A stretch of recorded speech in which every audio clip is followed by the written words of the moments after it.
Salut, c'est Galfi. Aujourd'hui, je vais te parler de la transposition et de la piste transposée. Alors la transposition, ça consiste à adapter un chant ou un instrument qui serait trop haut ou trop bas par rapport au registre du projet. Ça peut également servir à tester diverses possibilités de variation de tonalité à travers un projet. Alors, je te montre deux méthodes basiques pour faire de la transposition. À un premier temps, je te fais écouter la partie sur laquelle on va travailler.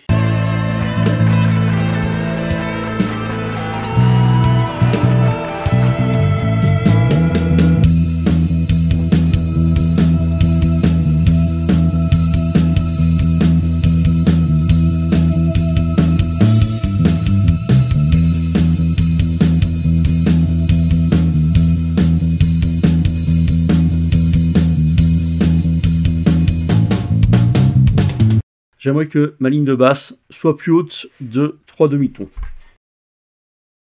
Donc je sélectionne mes événements audio et je vais ici dans Algorithme, Elastic Pro, Pitch. Si tu n'as pas l'algorithme ici, et c'est valable pour chacun des éléments de ce sous-menu, tu vas sur le petit bouton ici et tu peux choisir d'afficher ce que tu veux. Ensuite, tu vas cliquer avec le bouton droit de ta souris sur le petit 0 en dessous de transpose. Là, tu peux éditer. Donc, je vais mettre 3 pour augmenter de 3 demi-tons. Allez, je te fais écouter le résultat.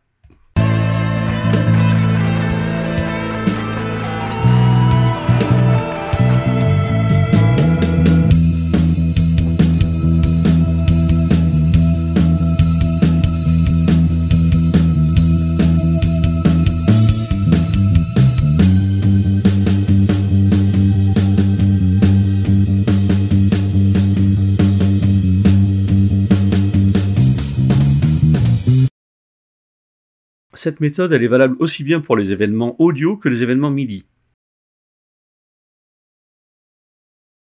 Par contre, si tu l'appliques à la batterie sera transposée aussi. Donc, évidemment, si tu dois effectuer cette opération sur plusieurs pistes, je te conseille de les regrouper de façon à garder la batterie à part. Et pour ça, tu peux par exemple utiliser les pistes répertoires. Je te renvoie au tuto que j'ai fait sur le sujet. Alors, bon, cette méthode-là, elle est bien, elle est assez simple, mais si tu as beaucoup de pistes à transposer, c'est un peu fastidieux. Alors pour ça, il y a la piste transposée.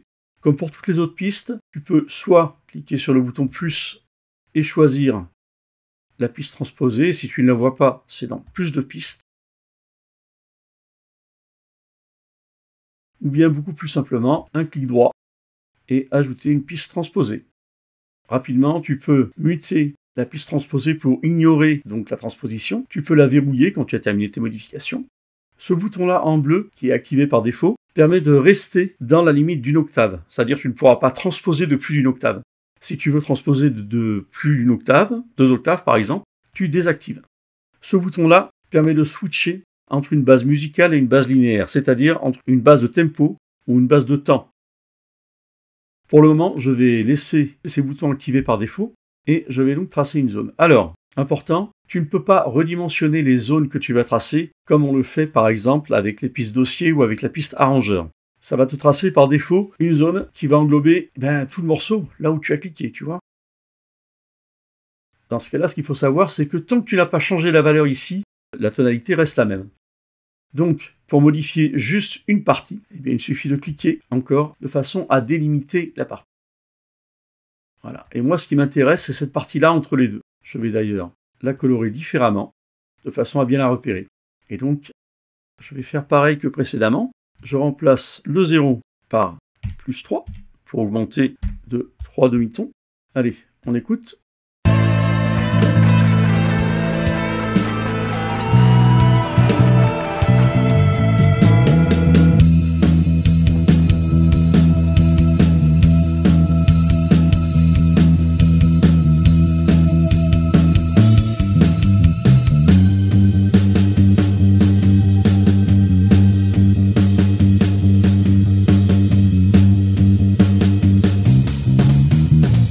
Et là, on a un problème, c'est que la batterie a été également transposée.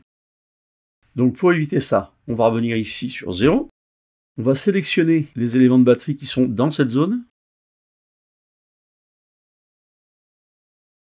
Et là, au lieu de suivre, donc placer ces événements sélectionnés, on va les placer sur indépendants. Ce qui veut dire qu'ils ne seront pas affectés par la transposition. Je reclique ici, j'entre 3. Allez, on écoute.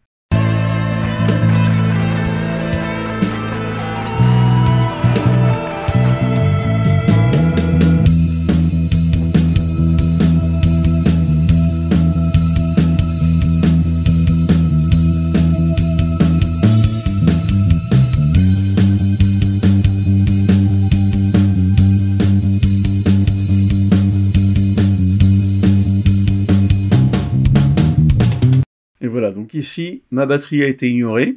Voilà, l'intérêt principal de cette méthode, c'est que ça permet de tester très rapidement différentes possibilités. Si tu as des questions ou des suggestions, n'hésite pas à m'en faire part en commentaire. Je te dis à bientôt pour de nouveaux tutos.